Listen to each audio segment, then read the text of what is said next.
સતતમ નિજમૂર્તિચિંતકાનામધિક શ્વેતમનોહર પ્રકાશે હૃદિ દર્શિતરમ્ય દિવ્યરૂપં ભગવન્तं તમહં હરિં નમામિ.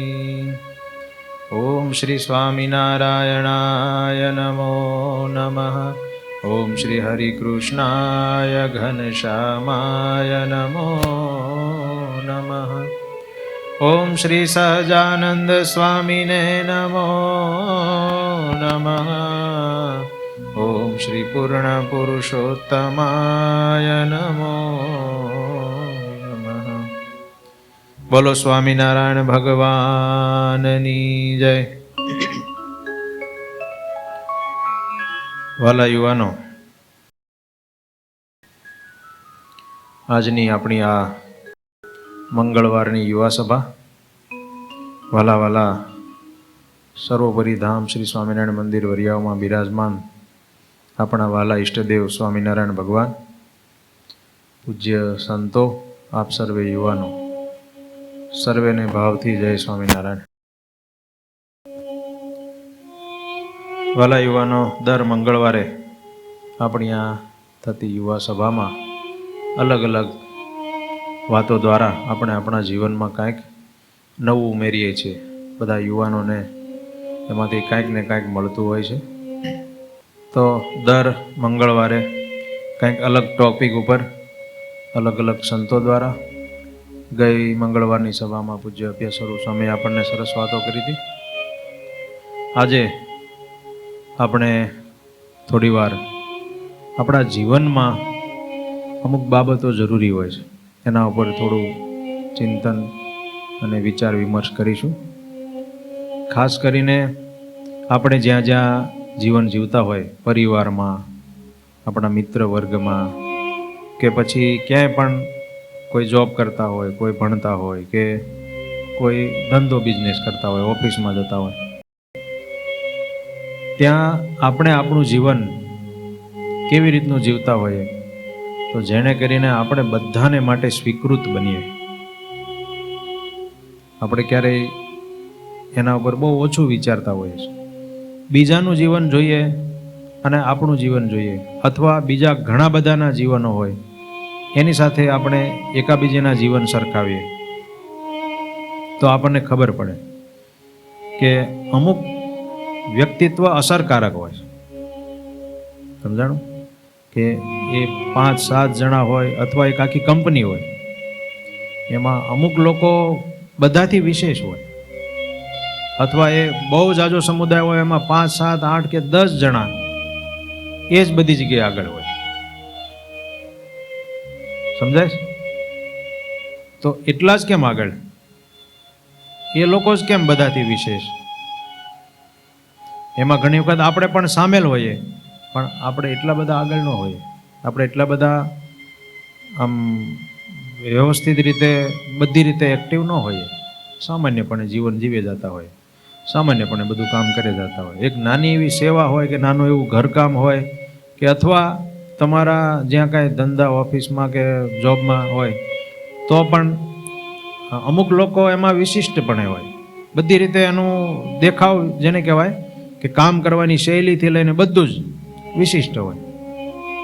અને અમુક લોકોનું સામાન્ય હોય, અથવા તો ઘણી વખત ડાઉન હોય. એક જ સાથે 2 જણા ભણ્યા હોય, એક ક્યાંય મોટો ઓફિસર બને અથવા મોટો બિઝનેસમેન બને, અને એના એ સ્કૂલમાં, એના એ જ વાતાવરણમાં, એના એ ટીચરો પાસે ભણેલો માણસ ઘણી વખત ચાની લારી ચલાવતો હોય. જોયું હોય છે આપણે, અથવા સાંભળ્યું હોય. બરાબર? તો આવું કેમ? આમ કેમ થતું હોય છે? આપણે આપણા જીવન સાથે સરખાવાનું કે આપણે જ્યાં પણ જીવીએ છીએ, પરિવારમાં આપણને બધા કેવી રીતે સ્વીકારે છે. આપણા પરિવારમાં આપણે રહેતા હોય તો આપણે બધાના સ્વીકૃત થઈએ છીએ. સ્વીકૃતમાં સમજાય ને કે બધા આપણને આમ સારી રીતે સ્વીકારી શકે. આપણે ઘણી વખત ચર્ચા કરતા હોય છે, એમાં એક વાત ચર્ચા કરીએ કે આપણે પરિવારમાં ઘરે રહીએ આમાં આપણા ઘરમાં આપણી હાજરી બીજાના માટે કેવી હોય? આપણે ઘરમાં એન્ટર થઈએ દીપભાઈ, તો ઘરના બધા સભ્યો આમ આપણે આવવાથી આનંદ અનુભવે. વાહ, દીપ આવ્યો, બધાને આનંદ થાય, ખુશ થાય બધા કે દીકરો ઘેરે આવ્યો. માને એમ થાય, બેનને એમ થાય કે ભાઈ ઘેરે આવ્યો, પપ્પાને એમ થાય દીકરો ઘેરે આવ્યો, ભાઈને એમ થાય ભાઈ આવ્યો. બરાબર? એક વ્યક્તિત્વ આવું છે. અને એક વ્યક્તિત્વ એવું છે કે દર્શભાઈ ઘેરે આવે ત્યારે એમ થાય કે એ ભાઈ ઘેરે આવ્યા. સમજાણું? અક્ષિતભાઈને એમ થાય કે આ ક્યાં આવ્યો, હમણાં જોઈજો, હમણાં તોફાન ચાલુ કરશે. પપ્પાને એમ થાય, મમ્મીને એમ થાય, ભાઈને એમ થાય, બેનને એમ થાય, બધાને થાય. આ તો એક્ઝામ્પલ આપું છું. તો બે પ્રકારના વ્યક્તિત્વ હોય, તો બધાને આપણો સ્વીકાર થાય છે કે નથી થતો? હવે કદાચ 100% બધે રિઝલ્ટ ન હોય, બધી જગ્યાએ 100% એવું રિઝલ્ટ ન પણ હોય, તો પણ ઘણા બધા અંશે આ બે વ્યક્તિત્વ કીધા એમાં કયું સારું? પહેલું મેં દીપભાઈ વાળું કીધું એ કે દર્શભાઈ વાળું કીધું એ? હિતેશભાઈ, હે? પહેલું કીધું એ. તો આપણું વ્યક્તિત્વ એવું હોવું જોઈએ કે બધાને માટે આપણે એક સ્વીકાર્ય બનીએ, બધાને આપણે આમ આનંદના પાત્ર બનીએ. આપણી હાજરી બધાને માટે એક ખુશીવાળી થાય, બધાને એક આમ આનંદ થાય જ્યાં પણ હોઈએ. તમે જોજો, અમુક વ્યક્તિત્વ દેવા હોય, એ આવે ને એટલે બધાને આનંદ થઈ જાય, બધા હળવા થઈ જાય. ઘણી વખત પરિસ્થિતિ એવી નબળી હોય તો પણ માણસ આનંદમાં આવી જાય. પછી વાસ્તવિક, ખાલી ડુપ્લિકેટ નહીં, રિયલ જ એનું જીવન જ એવું હોય. અને એની સમજણ પણ એવી હોય, એક શબ્દ કે ને તે હળવા થઈ જાય. અને ઘણા એવા હોય કે આનંદનો પ્રસંગ હોય ને તો ભારે કરી દે. સમજાણું? ફ્રેશ થવા જ બેઠા હોય, આનંદ કરવા જ બેઠા હોય, બધાને આમ દુખી કરી દે. આવા બે પ્રકારના વ્યક્તિત્વ હોય. કહેવાનું કે આપણું વ્યક્તિત્વ કેવું, બધાને માટે બધા આપણને સ્વીકારી શકે એવું. સમજાણું? એના માટે શું જરૂરી છે? આપણી પાસે આમ મજબૂત શરીર હોવું જોઈએ. દીપભાઈ આમ જોરદાર હાઈટ ને બધી રીતે, કે પછી મજબૂત આપણું તેજ માઇન્ડ હોવું જોઈએ, દિમાગ? એને લઈને આવું થાય કે બધા આપણને આવા સ્વીકારી શકે, બધાને માટે આપણે આમ એક સ્વીકૃત બનીએ. તો એના માટે કે પછી આપણો આમ ફેસ એટલો સરસ રૂપાળો હોવો જોઈએ, મેકઅપ કરીને. ભલે બાયું કરતા હોય તોય પણ આપણે કરી લેવાય. ઘણી વખત અમુક ભાઈઓ કરતા હોય તો હા, એ થોડું ઘણું બધું કરતા હોય, કે પછી એમાં બધી ડિઝાઇન આપતા હોય, દાઢીમાન, વાળમાન, તો એક રૂપાળો ચહેરો કહેવાય. તો એ હોય એટલે બધાના માટે આમ પ્રિય પાત્ર બને છે. ઘણી વખત જોજો, ખૂબ રૂપાળા હોય તો પણ બધાના માટે પ્રિય પાત્ર ન હોય, બધા એને ધૂતકારતા હોય. અને ઘણી વખત એવો હોય, ચહેરો એવો ન હોય, માપસર ન હોય, અથવા થોડો કદરૂપા જેવો હોય, પણ ખબર નહીં બધાને માટે બહુ સ્વીકાર્ય હોય. પરિવારમાં સ્વીકાર્ય હોય, જ્યાં રહેતા હોય ત્યાં પણ બધાને માટે સ્વીકાર્ય હોય. એક નવીન વાત છે. તો પછી ચહેરો તો કાંઈ એવું કાંઈ આકર્ષણનું કેન્દ્ર નથી. તો પછી કદાચ આપણી પાસે ખૂબ રૂપિયો હોય, એને લઈને આપણે બધાને માટે સ્વીકૃત બનીએ. એવા રૂપિયાવાળા ઘણા હોય છે, પણ બધા એની પાછળ થૂકતા હોય, તો હું આના રૂપિયા કરવો? સમજાય? તો આ બધી બાબતોમાંથી શું એવું હોય કે બધા આપણને આમ સ્વીકારી શકે? હાલો, આજ મેં આટલું આમ જેને કહેવાય બેકગ્રાઉન્ડ બાંધ્યું, આજ થોડું તમે બોલશો, તમે કાંઈક કહેશો કે આવું હોઈ શકે? આપો રવિભાઈ, માઇક આપો. જય સ્વામિનારાયણ. જય સ્વામિનારાયણ. આમાં કોર્પોરેટ રીતે લેવા જઈએ, જેમ કે તમે કંપનીની વાત કરો છો, હા, તો એમાં મારા અનુભવ પ્રમાણે એવું હોવું જોઈએ કે તમારો સ્વભાવ ફર્સ્ટ ઓફ ઓલ, પછી તમારું નેચર કેવું, હેલ્પિંગ નેચર છે, અચ્છા, એના ઉપર બી ફોકસ પડે. ઘણી વખત કેવું હોય છે કે તમારી નીચેની પોસ્ટ ઉપરના માણસો હોય છે, પણ તમે એને હેલ્પ કરો છો, તમારી પોઝિશન અપ છે એમના કરતા, પણ તમારું હેલ્પિંગ નેચર છે, હળી મળીને રહેવાનું. પછી થર્ડ પોઈન્ટ એવી હોય છે કે તમારું નેચર હસમુખું હોવું જોઈએ. બરાબર. જો હસમુખું હશે તો કોઈ પણ સામેવાળો માણસ તમારી પાસે કદાચ સમજો કે એ ટાઈમ પર એ બી વસ્તુ હોઈ શકે કે એ માણસ ટેન્શનમાં બી હોય, પણ તમારાથી બીક હોય, કેમ કે તમે એની ઉપર પોસ્ટ ઉપર છો, તમે એની ભૂલને કયા સ્વરૂપે એક્સેપ્ટ કરો છો એના પર ડિપેન્ડ કરે છે બરાબર. કે એ તમારી સાથે કેવી રીતે રહેશે અને તમારી પાસે એની ભૂલ લઈને બી આવશે. અચ્છા. એ એક મોટો પોઈન્ટ હોય છે અને એ સેમ વસ્તુ જ ઘરમાં હોવાની છે. હવે સમજો કે બરાબર. તમે ઘરે જાઓ છો, તમારા છોકરાથી આજે કંઈ તોફાન થયું, કંઈક ભંગતોડ થાય, તો તમે એને કયા વેમાં લો છો તો એ માણસ સાથે તમારી પાસે આવશે કે પપ્પા મારાથી આ વસ્તુ થઈ ગઈ. બરાબર. પછી સમજો કે એ નાનું બાળક છે તો આપણે એની સાથે નાના બાળકની જેમ એની સાથે રહેવું પડશે. કંઈ વાંધો નહીં, તૂટી ગયું, કાલે નવું લઈ આવીશું. એવી રીતે હવે મારા પોતાના પિતા હોય અને દિવસમાં મારાથી બહાર કંઈક ભૂલ થઈ હોય તો ઘરે આવીને હું એમની સાથે ડિસ્કસ કરું છું કે ભાઈ તમારા એક્સપિરિયન્સ પ્રમાણે આ વસ્તુ મેં આમ કીધું, કાં તો હું આવી રીતના ગુસ્સો થઈને આવ્યો, તો આ બરાબર છે કે નથી. તો એમને બી એવું લાગશે, એ તો ઘરે ને ઘરે જ બેસવાના છે, ફોર એક્ઝામ્પલ રિટાયર્ડ હશે તો એમને બી એવું આવશે કે ભાઈ આવશે ઘરે, બે શબ્દો એના ઘરની, એના બહારના સંસારની, કાં તો બહારના એના કલ્ચરની શું થયું હતું એમની સાથે વાત કરશે તો એ વસ્તુ રહેશે. પછી ઘરે બી આવીને તમે હસમુખ સ્વભાવવાળું જીવ રાખો છો, તમારો સ્વભાવ એવી રીતનો છે તો એના બેઝ ઉપર તમે બી લોકોની સાથે હળીમળીને રહી શકશો. મોઢું ચડેલું હોય તો કાંઈ એનો મતલબ. અને ઘરે આવીને મોઢું બી ચડેલું છે તો એને કેવી રીતના દાંત કઢાવવા, બરાબર, એ બી આપણામાં હોવી જોઈએ. એ કરવું. આ મારા વિચારો હતા. સાચી વાત, બહુ સરસ. એક વખત તાલી પાડો. આટલું બોલ્યા પણ ઘણું બધું સારું, બહુ સરસ. એમાં બહુ સારો પોઈન્ટ છે કે આ રીતે આપણો નેચર જ એવો હોય કે જે બધાને માટે સ્વીકાર્ય બને. આપણે સામેવાળાનું મોઢું ચડેલું છે તો પણ એને કેવી રીતે હસાવી શકીએ, એને કેવી રીતે હળવા કરી શકીએ, આપણો નેચર આવવો જોઈએ. ખરેખર અત્યારે છે ને આ બધી બાબતો ગાયબ થતી જાય છે. અને આમ ભાઈએ કીધું ને એમ મોઢું ચડેલું હોય, વટ હોય, આમ દાજ હોય, એકાબીજી પ્રત્યે આમ ઘૃણા હોય, એટલે કોઈ દિવસ હળવું વાતાવરણ ન થાય, આનંદ ન થાય અને મજા ન આવે. આપણને પોતાને જીવવાની મજા ન આવે, પરિવારવાળાને કોઈને મજા ન આવે અને હવની રીતે સામાન્ય જીવન જીવે છે. આમાં કોઈ વિશેષતા નહીં અને કોઈ આનંદ નહીં જીવનનો, કોઈ પ્રાપ્તિ ન થાય એવી. અને તમે કામ ધંધામાં કે ક્યાંય પણ હરખો સમય ન આપી શકો, હરખું ધ્યાન પણ ન આપી શકો. પણ જો તમે હળવા આનંદમાં હો ને તો તમે તમારા ધંધામાં ઘણો બધો સમય વ્યવસ્થિત રીતે આપી શકો. નકર મને અમુક લોકો કહેતા મને કે સ્વામી ત્યાં જઈને તો આ મગજ છે ને આ રીતે જ હાલતું હોય એટલે આડું કામ જ ન થાય હરખું, એવું મને કીધેલું છે ઘણાએ. એટલે બહુ સરસ રવિભાઈએ બહુ સરસ વાત કરી. જો કાંઈ શરીર મજબૂત હોય એવું કાંઈ વાત ન આવી રવિભાઈના વાતમાં, બરાબર. ચહેરો રૂપાળો હોય એને લઈને કાંઈ નથી, અઢળક સંપત્તિ હોય એને લઈને પણ કાંઈ એવું નથી, અથવા તેજ દિમાગ હોય એ આમાં કામ નથી લાગતું કંઈ. જાણો બુદ્ધિ બહુ હોય ને આમ ચોજાળી તો પણ બધાના માટે સ્વીકૃત બને જેવું કાંઈ નથી. દિલ મજબૂત હોય તો થાય, બુદ્ધિ મજબૂતથી ન થાય. સમજાણું? એટલે જ્યારે આ બધું જોવા જઈએ તો મેં કીધું એમ ઘણા બધા માણસોમાં ગણા ગાંઠા આવા માણસો હોય એમાં કાંઈક એવી વિશેષતા હોય છે, કોક એવી વિશેષતા હોય. એના ઉપર આપણે આજ થોડુંક ફોકસ કરવો છે અને થોડીક ચર્ચાઓ કરવી છે. તમે એમાં કાંઈક તમને લાગે તો વચ્ચે હાથ ઊંચો કરજો, કાંઈક બોલવા જેવું લાગે તોય બોલજો, બરાબર. એમાં ખાસ કરીને અમુક એવી બાબતો હોય છે, મારી પાસે અમુક પોઈન્ટ છે.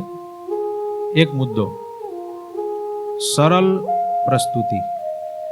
કાંઈ પણ કામ કરવામાં, કોઈ ઘેરે કે આપણે ઓફિસમાં, આપણી પોતાની પ્રસ્તુતિ છે ને એકદમ સરળ હોવી જોઈએ. સમજાણું? તમે જોજો કોઈ પણ માણસ બીજાને માટે સ્વીકાર્ય બને છે ને એમાં એની આ બાબત હોય છે. આમાં પોઈન્ટ છે કે તમે પોતાની જાતને સરળ અને સહજ રીતે પ્રસ્તુત કરો છો કે પછી અહંકારી અને અજ્ઞાની વ્યક્તિ તરીકે રજૂ કરો છો, એના ઉપર આખો આધાર છે. આપણે પોતે પોતાને અહંકારી ને અજ્ઞાની ને આમ ભારેખમ રીતે સહજતાથી નહીં એમ જો કરતા હોય તો બીજાને માટે સ્વીકાર્ય ન બનીએ. આપણે પોતાની જાતને એકદમ સહજ અને સરળ બધાની સામે મૂકવાની, આમ અહંકાર રહિત સહજ રીતે. સમજાણું? સરળપણે. અને એ રીતની રજૂ કરીને જો આપણે રહીએ તો એ પહેલી ઇમ્પ્રેશન છે. સમજાણું? કોઈ પણને હમણાં જે રવિભાઈ કીધું ને એ જ વાત છે. કોઈ પણને આપણી સાથે આમ તરત આવવું, હળવું, મળવું ગમે. અમુક માણસોના નેચર એવા હોય, એની સાથે બધાને આનંદ થાય. એની સાથે બધા આનંદ મશ્કરી કરી શકે, હસી ખુશી કરી શકે. બરાબર. અમારા મૌલિકભાઈ છે, શૈલેષભાઈ એને વારે વારે ઘસકાવતા હોય. હા, એને ગમે એમ ઉતારી પડે. સમજાણું? અને સેવામાં પાછા મોખરે જ હોય, આગળ જ હોય. હવે એ બધાને ગમતું પાત્ર હોય. રવિભાઈ હમણાં વાત કરીને, ખરેખર અમે હજી બહુ લાંબા પરિચયમાં નથી, પણ અમે 2-3-4 પ્રસંગમાં આવ્યા અને આ લોકો સાથે આવતા હતા અને સેવામાં આવતા હતા. અમે સંતો રાજી થઈ જાય. બોલો, આ સ્ટેજ બનાવ્યું હતું હમણાં આપણે રંગોત્સવનું, તો એ આઈટીનું ભણેલો માણસ ને આઈટીનું કામ કરનારા, આઈટીનું બધું પોતે આખો દિવસ કામ કરે, બરોબર, કોમ્પ્યુટર પર બેસી ઠેઠ સુધી સ્ટેજ બન્યું ત્યાં સુધી એક પાર્ટમાં એની હાજરી હતી ને એક પાર્ટમાં એને મગજે દોડાવ્યું, શરીરે હાંક્યું. બરાબર. પણ પોતે પોતાની જાતને એમ ન માને, હું તો આઈટી વાળો માણસ, હું આ પાટણ થોડો અડું. પરસેવે રેપજેપ થઈ ગયા, ઠંડી હતી તોય. એક એક્ઝામ્પલ આપું છું કે બધા કરે આ અલગ અલગ પ્રકારે બધા મહેનત, પણ આ સહજતા કહેવાય. તો એ વિશિષ્ટ રીતે બહાર જ આવે. તમે જોજો, બધાના માટે એ સ્વીકાર્ય બનવા માંડે. સમજાણું?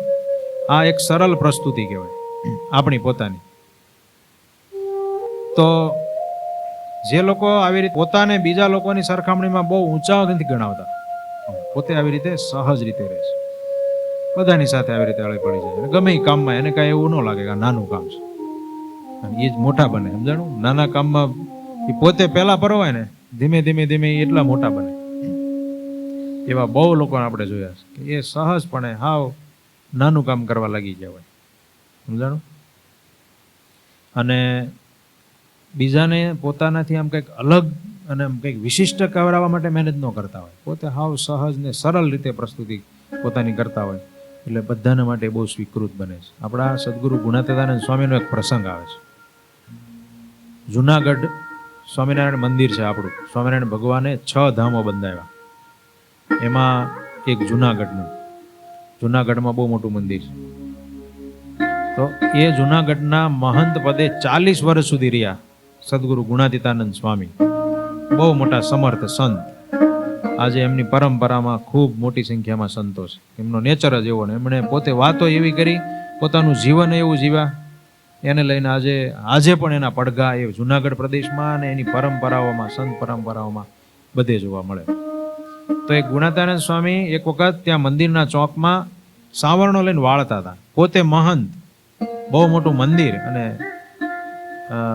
કેટલા બધા સંતો એની નીચે ને હરિભક્તો એના પાસેથી બધી પ્રકારનું પોષણ મેળવે. પાછા જેવા તેવા ને બહુ સામર્થ્ય વાળા સંત, પોતે સંકલ્પ કરે એમ થાય એવા મોટા સંત મંદિરમાં સાવરણો લઈને વાળતા હતા ચોકમાં.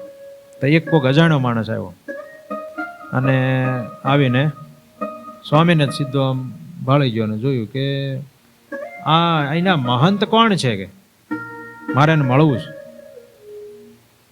તો કે સ્વામી કે બોલો ને, કે મારે અહીંના મહંતને મળવું છે. કે તો સામે જો રહ્યું ને સભા મંડપ જેવું કંઈક બતાવ્યું સ્વામી, કે ત્યાં જઈને બેસો, હમણાં ઓલી ગાદી રહે ને એની બાજુમાં જઈને બેસો, હમણાં ત્યાં આવશે મહંત. કાંઈ વાંધો નહીં. ઓલો ભાઈ તો ત્યાં ગયો. સ્વામી આ બાજુ વાળતા હતા ને, થોડી વાર થઈ આવણો સાઈડમાં મૂકી, દૂધ બૂડ બધું ખંખેરી, આમ થઈને હાથ બાથ ધોઈને ગાદી ઉપર આવીને બેઠા. બોલો શું કહેતા હતા? એટલે એ તો તમે જ છો, પણ હું તો કહું છું મંદિરના મહંત ક્યાં છે, મારે એનું કામ છે. સ્વામી કે બોલો ને, હું જ છું, જે કયો એ સેવક કયો, સેવા માટે સેવક છું કે. ઓલા ભાઈને તો આમ આશ્ચર્ય થઈ ગયું, તમે મહંત છો? તમે તો સાવરણો લઈને વાળતા હતા ને. તો કે અમારા એવી વિશેષતા નથી, અહીંયા બધું અમે બધું કરી શકીએ. પણ એ સદગુરુ ગુણાતીતાનંદ સ્વામીની વિશેષતા હતી, એની મહાનતા હતી, એની સહજતા હતી, એની સરળતા હતી. અને પોતે પાછું એવું કરવામાં ક્યાંય ખચકાટ ન અનુભવે. બહુ પોતાની જાતને કાંઈ આમ એ રીતે આમ બધાથી વિશેષ મૂકવાનું એવું કોઈ એના મનમાં કોઈ ભાવ નહીં. એવું સંતોના જીવનમાં હોય, એવું બધી જગ્યાએ જ્યાં જે વિશિષ્ટ વ્યક્તિ હોય ને એમાં આ સહજતા હોય, આ સરળતા હોય, એટલે એ બધાના માટે સ્વીકૃત બને. સમજાણું? એક મુદ્દો આ. આમાં તમારા મગજમાં કોઈ દાખલો, પ્રસંગ કે કોઈના જીવનમાં જોયેલું હોય, કોઈ બહારનો કોઈ પ્રસંગ કોઈને તમને યાદ આવતો હોય તો પણ કહી શકો કે આવું અમે પણ જોયેલું. સમાજના ક્ષેત્રમાં તમે જોશો તો પણ તમને દેખાશે, તમારી ઓફિસમાં તમે જોશો તો પણ દેખાશે. અમુક માણસો એવા હોય કે આવું કામમાં ખચકાય નહીં, એને લઈને કાંઈ તમે નાના ન થઈ જાઓ, ક્યારેય નો નાના થાવ. સમજાણું? નરેન્દ્ર મોદી ઓલા સફાઈ કર્મીઓના પગ ધોય એને લઈને ઈ નાનો ન થઈ જાય દુનિયામાં. એમ ન થાય કે લ્યો આ ભારતનો વડાપ્રધાન થઈને સફાઈ કર્મીઓના પગ ધોય. સમજાણું? અથવા એની માના ચરણ ધોઈને પાણી આંખી અડાડે, લ્યો આ લ્યો આ ભારતનો વડાપ્રધાન. એમ કોઈ નો કે બધાને ગૌરવ થાય, બધાને અંતરમાં આનંદ થાય, એના પરિવારવાળાને થાય, આખી દુનિયાને થાય, આપણા દેશને થાય, બધાને થાય. આ એની સહજ અને સરળતા કહેવાય. સમજાણું? સહજ પ્રસ્તુતિ કહેવાય એની પોતાની, કે પોતે આવી રીતે રહી શકે. સમજાણું? તો એક આ વસ્તુ થઈ. બીજું, અમુક થોડુંક આમ તમને કદાચ નવીન લાગશે, પણ એવા પણ પોઈન્ટ છે. આનુષંગિક પહેરવેશ, આમ જોરદાર એટીકેટી થઈને ભપકાદાર ને મોંઘા મોંઘો ડ્રેસ પહેરીને જાય ને તો બધાને આપણી ઇમ્પ્રેસ પડે. સાચું? હે આમ ફેશનેબલ બધા ડ્રેસ હોય આપણા, એવું કઈ એમ ખરું? એવી જરૂર નથી. જે પ્રસંગ જેવો હોય એ પ્રમાણેનો તમારો સામાન્ય ડ્રેસ હોય ને તો પણ ચાલે. અમુક વખતે તો આપણે ઊંધું કરતા હોય છે. સમજાણું? હા, ધાર્મિક પ્રસંગ હોય અને ત્યાં ફિલ્મી બધા કલાકારો જેવા બધા ભાત-ભાતના ડ્રેસ પહેરીને જાય. સમજાણું? તો એ શોભે નહીં, હસીના પાત્ર બનીએ આપણે. એટલે નવા અને મોંઘા કપડાં હોવા જરૂરી નથી, પરંતુ આપણા શરીરને શોભે એવા જે તે સમયને અનુરૂપ, એ સમયમાં જે ફેશન કે થોડુંક હોદ્દાને અનુરૂપ પણ જોઈએ. બસ કાંઈ એવું કાંઈ હાવ ફાટેલા જ પહેરવા એવું નહીં. એને ફાટેલા પહેરીને જાય તો જ આપણે પાછું મહાન બનીએ એવું નથી. ફાટેલા પહેરવાના એવું નથી, મેલા ઘેલા પહેરવા એવું નથી. હા, તમારો હોદ્દો હોય એ પ્રમાણે પાછા જોઈએ. સમજાણું? કાંઈ એમ જ જોઈએ એવું નહીં. કાંઈ નરેન્દ્ર મોદી ત્યાં ટી શર્ટ પહેરીને આવે કેવું લાગે? આમ હવે નો સેટ થાય. પહેરી શકે પણ એક વખત હવે એનું મગજમાં આપણે બેસી ગયું.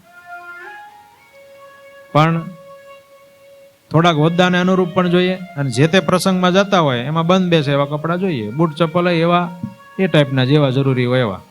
મેં કીધું એમ ધાર્મિક પ્રસંગમાં જો ફિલ્મી કપડાં પહેરીને જઈએ તો લોકો આપણી ટીકા કરે. એવા બધા આનુષંગિક કપડાઓ રાખીએ તો પણ ચાલે. પણ એને લઈને ઇમ્પ્રેસ જ પડે છે એવું નથી.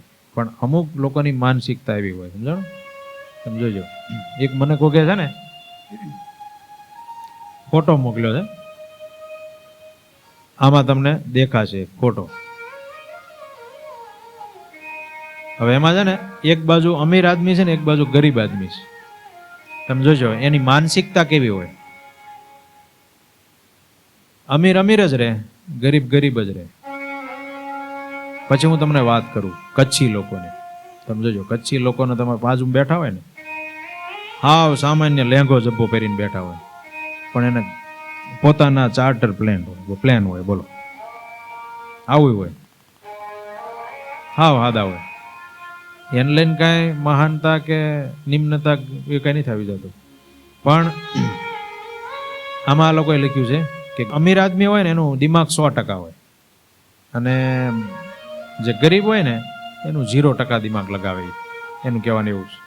કેમ? તો કે સુખી માણસો હોય ને એ શર્ટ 400 રૂપિયાનો પહેરે, બેલ્ટ 200 રૂપિયાનો હોય, 600 રૂપિયાનું પેન્ટ હોય, અને નીચે બૂટ 500 રૂપિયાના હોય. એની સામે ઓલા પાસે ખરેખર ખાવાના ન હોય, માંડ હોય, તો એક તો એને ઓલી ટોપી પહેરી હોય, એને સમજાણું, માથે ખુલ્લું હોય ને એની પાસે સાઈડમાં ઓલું સજુ કાઢ્યું હોય, એ 800 રૂપિયાની હોય. એમાં લોકોએ લખ્યું છે. હા, એ બ્લેઝર એ 2500 રૂપિયાનું, અને અંદરનું ટી શર્ટ આવે ને એ 1200 રૂપિયાનું. હા, અને પેન્ટ પાછું એને 2000નું લીધું, અને બૂટ 3000ના લીધા. આ ગરીબ. અને ઓલો સુખી માણા અમે સામાન્ય. મેં કીધું ને કચ્છી માણસો છે પૈસાવાળા ખૂબ હોય, પણ એમાં આમાં ખોટી ઇમ્પ્રેસ આમાં પાડવાની થતી નથી. સમજાણું? ઘણા માણસો એવા હોય સામાન્ય રીતે, અમુક હરિભક્તો મને મળતા, મને કે સ્વામી પોતે પોતાની કંપની ચાલે, એની નીચે 100 200 માણસો કામ કરતું હોય, સારા માણસો. મને કે સ્વામી હું સસ્તામાંથી જે મળે ને એ શર્ટ ને એવું લઈ આવું, કશું કોઈ પ્રોબ્લેમ નથી, ખોટા ખર્ચા શું કરવાના, સમજાણું. પણ એની નીચે કામ કરનારો માણસ હોય ને, મેં કીધું ને ઘણી વખત આવું હોય, બોલો આખા શણગાર એના 10-12 હજારના હોય, આખા 10-12 15 હજારના 20 હજારના. તો આ માનસિકતા છે. એને લઈને કઈ નાના મોટા નથી. સામાન્ય રીતે જ્યાં જેવું જરૂર હોય એ રીતનો પહેરવેશ હોય આપણો, બહુ થઈ ગયું. એને લઈને કાંઈ બધાને ઇમ્પ્રેસ પડતો એવું નથી. એવું કહેવાય છે કે ફેસબુકનો માલિક પોતે માર્ક ઝુકરબર્ગ, એને પહેલા છે ને આવું હતું શોખ, બહુ બધા પ્રકારના ભાતના કપડાં, એના બૂટ ને આ ને તે ને, એમાં બહુ સમય દે, રોજ કેટલો સમય દે, વિચારે આજ કયો પહેરવું, આ પહેરવું તે પહેરવું, માથાકૂટ કેટલી. પછી એને મગજમાં એવું ગાળો, આમાં જ મારો સમય જિંદગીનો કેટલો બધો હોઈ જાય છે, આ બધું કરીને શું કામ છે. પછી એને ફિક્સ કરી નાખ્યું એનું ટી-શર્ટ ને પેન્ટ, પછી એ જ પહેરે. છોકરાઓને ખબર છે, પછી એમાં સમય જ નહીં દેવાનો. આપણો સમય એમાં કેટલો જાય બોલો. એને લઈને કાંઈ મહાનતા નથી. એક બીજો આગળનો મુદ્દો છે, બધાને માટે સ્વીકાર્ય થવા માટેનો એક હવે પોઝિટિવ પોઈન્ટ, મૃદુ ભાષા. બહુ અગત્યનું છે. મૃદુ એટલે એકદમ કોમળ ભાષા. આપણા શબ્દો બીજાને વાગી જાય એવા ન હોવા જોઈએ. અત્યારે કેવું થઈ ગયું છે કે હથિયારથી કોઈ લોકો નથી મારતા, સમજાણું, પણ શબ્દથી મારે છે. પરિવારમાં તમે જુઓ 5-7 જણા રહેતા હોય તો કાંઈ જ ન બન્યું હોય, મારઝૂટ કાંઈ ન થઈ હોય, પહેલા મારી લેતા હતા, સમજાણું. ઘરમાં પરિવારમાં એકાબીજીને, છોકરાને, છોકરા મા બાપને, સમજાણું, અને મા બાપ છોકરાને. તો ક્યારેક આવી રીતે પહેલા બનતું, પણ શબ્દો એટલા બધા વાગતા નહોતા. પણ હવે કેવું થઈ ગયું, ભાષા એટલી બધી જોરદાર થઈ ગઈ છે ને, શબ્દથી જ ભલભલા તૂટી પડે ને, ભાંગી પડે ને, મરી જાય, બોલો. એટલા બધા શબ્દો, એક જ શબ્દ એવો મારે ને, બસ પતી ગયું. આખા ઘરના ઘર તૂટી જાય, બોલો. વર્ષોનો સંબંધ તૂટી જાય. પરિવાર ચાલતો હોય તો ઘડીકમાં છૂટાછેડા થઈ જાય એક જ શબ્દથી. તો આ કોઈ સફળતા નથી. અને એમાંય પાછું આપણે ગર્વ અનુભવીએ, હું એમ ન એનું સાંભળી લઉં, હું એને આમ ન કરી લઉં, એમ આપણે ગર્વ અનુભવતા હોય, એ આપણું ખોટું અભિમાન છે, ખોટો અહંકાર છે. ના, એવું બોલીને અમસ્તોય બગાડાય નહીં. એમાં જેટલા નીચા માણસો હોય ને, એની ભાષા એટલી નીચી હોય છે. હવે આપણે બીજા માટે નહીં લેવાનું, આપણે પોતાના માટે લેવાનું. આપણી ભાષા જેટલી નીચી એટલે આપણે નીચા. પછી ભલે કદાચ ગમે એ જ્ઞાતિમાં હોય અને ગમે એ રીતે પૈસાવાળા હોય અને કદાચ ઊંચી પોસ્ટ ઉપર હોય, ભણેલા ગણેલા હોય અને કદાચ શેઠિયા મોટા હોય, ઓફિસર હોય, પણ જો આપણી ભાષા નીચી ને તો આપણે એટલા નીચા છીએ, કેમ કે બધાના મગજમાં, બધાના દિલમાં આપણું સ્થાન ન હોય, સમજાણું. એટલે મૃદુ ભાષા છે ને, એ બીજાને આપણો સ્વીકાર કરવા માટેનું બહુ ઉત્તમ પરિબળ છે. જ્યારે આપણે કોઈકની સાથે વાતચીતનો આરંભ કરીએ ત્યારે આપણો સ્વર અને ભાષા બંને કોમળ હોવા જોઈએ, એવા રખાય. ઘણી વખત આપણે સ્વર એટલો ઊંચો કરીને આમ વાત કરતા હોય, ઘરમાં આપણે આમ જાણે રાજા હોય ને વાત કરીએ, તેનો જ વાત થઈ તો કેમ એમ કર્યું, સીધું આમ જ વાત કરીએ એટલે સ્વર સીધો ઊંચો, એની જ વાત આપણે કહી શકીએ. આપણે તે દિવસ વાત થઈ હતી ને, તો આપણે હવે આમ નહીં કરવાનું, આમ જ કરાય. તમે 2 વખત 5 વખત 10 વખત કહો તો કદાચ ધીમે ધીમે એને મગજમાં બેસે, ઉલટાનું એને ગાંઠ વધારે બંધાતી જાય. આપણો સ્વર ઊંચો થતો છે ને, એમ મગજમાં તંતુ ટાઈટ થતા જાય. હા, પછી સામે એવો જ શબ્દ જ આવવા દે, પછી શબ્દ યુદ્ધ ચાલે, સમજાણું. એટલે એમાં કોઈનું સારું નથી. એટલે સ્વર અને શબ્દો બંને કોમળ રાખવાના, સ્વર પણ ટાઈટ નહીં થવા દેવાનો. ઘણી વખત આપણે શબ્દો એમ થાય કે આપણે ક્યાં શબ્દો વાપરી દીધા, મેં ક્યાં ગાળી દીધી હતી, આપણે એમ કહીએ મેં ક્યાં ગાળી દીધી, તને ગાળી દીધી, પણ સ્વર ઊંચો છે. જોયું તમે આની યાદ વાતમાં પણ બંને વસ્તુ કોમળ રાખીએ, એકદમ કુણા. કોઈને શબ્દો દ્વારા નારાજ કે નિરાશ કરીએ, આપણા બીજા કામની પણ બીજા લોકો પરવા ન કરે, સમજાણું. તમે જોજો, તમારા ઘરમાં કોઈ તમારા છોકરા હોય કે કોઈ સંબંધી હોય, એને તમારા શબ્દો એવા તમે મારો ને, પછી તમારા બીજા કામમાં એને એમ રસ ન પડે. એટલે તમે બીજાના સ્વીકાર્ય ન બનો. તમારા ઘરના કોઈ મેમ્બર તમારી ભાષાને આધારે પણ તમારો સ્વીકાર કરતા હોય છે. આપણે એને ગમે એવા શબ્દો બોલી નાખીએ. મને એક પ્રસંગ યાદ છે. હું પણ બહુ નાનો હતો અને બીજા 2-3 છોકરાઓ હતા. હવે એ છોકરાને એણે કંઈક નવા ઘર બનાવેલા, હજી બનતા હતા. પ્લિન્થ સુધી આવેલું એ મને યાદ છે. અને પ્લિન્થ સુધી થોડુંક કામ આવેલું ને ફરતો દિવાલ થોડીક કરેલી ફરતી બહારની, એટલે અંદર એક વાડો જેવું થઈ ગયેલું. ત્યાં છોકરાઓ બધા રમતા હતા. એમાં કાંઈક એના દાદા આવ્યા, છોકરાના દાદા, અને કાંઈક હું એનો મગજ ગયો કાંઈ ખબર ન પડે. છોકરા રમતા હોય એમાં કાંઈક નાના આડવડું લાગ્યું હોય છે, કંઈક મગજમાં છે દાજ કે દાદાને છોકરાને બહુ માર્યો. એના છોકરાનો છોકરો હતો, દાદા આવ્યા ને, અમે તો બધા ડખાઈ ગયા. કીધું નાના છોકરાઓ બધા કીધું હાલો આ શું થયું આ દાદાને અચાનક આ બધું શું કરવા માંડ્યું? બહુ માર્યો. પેલો છોકરો બિચારો નાનો એવો, જરા ચડ્ડી ભીની થઈ ગઈ, જાણો એટલો બધો માર્યો. પછી દાદાને એમ થયું ગાળવા ખોટો મરાઈ ગયો. પછી એ વખતે દીપભાઈ 20 પૈસાને એવું ચાલતું, ત્યારે તમે જોયા નહીં હોય. દાદાએ 20 પૈસા કાઢીને આપ્યા. છોકરાએ સીધો ઘા જ કરી દીધો. નથી જોતો મારે તમારો 20 પૈસા 20 પૈસો. 20 આપ્યું. 20 કહેતા ને આપણે 10 ને 20, એને 20 આપ્યું. હવે આટલું કર્યું, ન કહેવાના બધા શબ્દો ને બધું બોલ્યા હતા દાદા, એટલે છોકરાને મગજ ગયો. પછી એને 20 પૈસા આપ્યા તો એનો લીધો, નગર 20 પૈસા આપે છોકરો કેટલો ખુશ થવો જોઈએ ને, પણ એ 20 પૈસા એને નો હારા લાગ્યા. એમ આપણી ભાષા, આપણા સ્વર એ રીતના વિચિત્ર હોય ને, તો પછી આપણી બીજા કામની પરવા પણ બીજા ન કરે. આપણા ઘરના મેમ્બર્સ કે કોઈ ઓફિસમાં, કે આપણા મેનેજરો, કે આપણા બોસ, કે આપણા શેઠ, કે આપણા કારીગરો, એની પાસે આપણી ભાષા પણ મૃદુ રાખવાની. ઘણી વખત આપણે એમ થાય હું તો શેઠ છું, મારા માણસો છે, કેમ આમ તેમ. ના, એના દિલમાં જો આપણે રાજ કરવું હોય ને, તો આપણી ભાષા મૃદુ રાખવાની, આપણી ભાષા કોમળ રાખવાની, આપણો સ્વર પણ કોમળ રાખવાનો. સ્વરમાં સમજાય ને, હમણાં મેં પ્રેક્ટિકલ કરી બતાવ્યું એવું. તો એ રીતે રાખીએ તો બધાના દિલમાં આપણું સ્થાન થાય. સમજાણું? એવું કહેવાય છે કે કડવું બોલનારા લોકોને મિજબાનીના આમંત્રણ મળતા નથી. સમજાણું? એમ બધાને શબ્દો માર જ કરે, કડવાહાટ ઊભી જ કરે, પછી એને આમ મિજબાની એટલે કે આમ આનંદના ને મોજ મજાના ને મસ્તીના આમંત્રણ પછી ન મળે. હાલો ને આપણે બધાને મોજ કરશું એમ. આપણને એવું હોય ને એમ થાય કે ભલે ને ત્યાં પડ્યો રહેતો, આપણે અહીંયા આનંદ કરીએ. સમજાણું? કોઈક ફાર્મમાં તમારે જવું હોય, આ બહુ આવું કંઈક વાઇટ કરતો હોય ને, એમ થાય કે એને નથી લઈ જવો, એને ઘેરે ભલે પડ્યો, એને મિજબાનીના આમંત્રણ ન મળે. પણ જે મીઠું બોલતા હોય ને એમ થાય કે હાલો મૌલિકભાઈ લઈ લો ને, મજા આવશે, ઘડીક આનંદ કરશું. સમજાણું શૈલેષભાઈ? એમ એવા માણસોને આપણે સામેથી સંભાળીને ઉપાડીએ, હાલો આગળ બેહો, આગળની સીટે બેહો, એને મિજબાનીના આમંત્રણ મળે.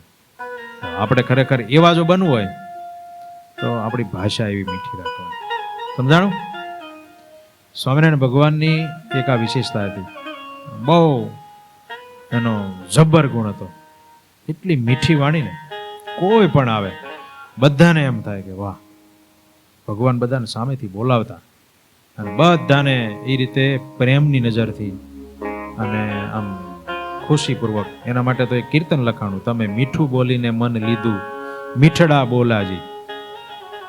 તમે કહેતા હોય તો આજે આપણે કીર્તન ગાઈએ. હજી આના મુદ્દાઓ અમુક સરસ છે, આવતી સભામાં લઈશું. આજે કીર્તન ગાઈએ.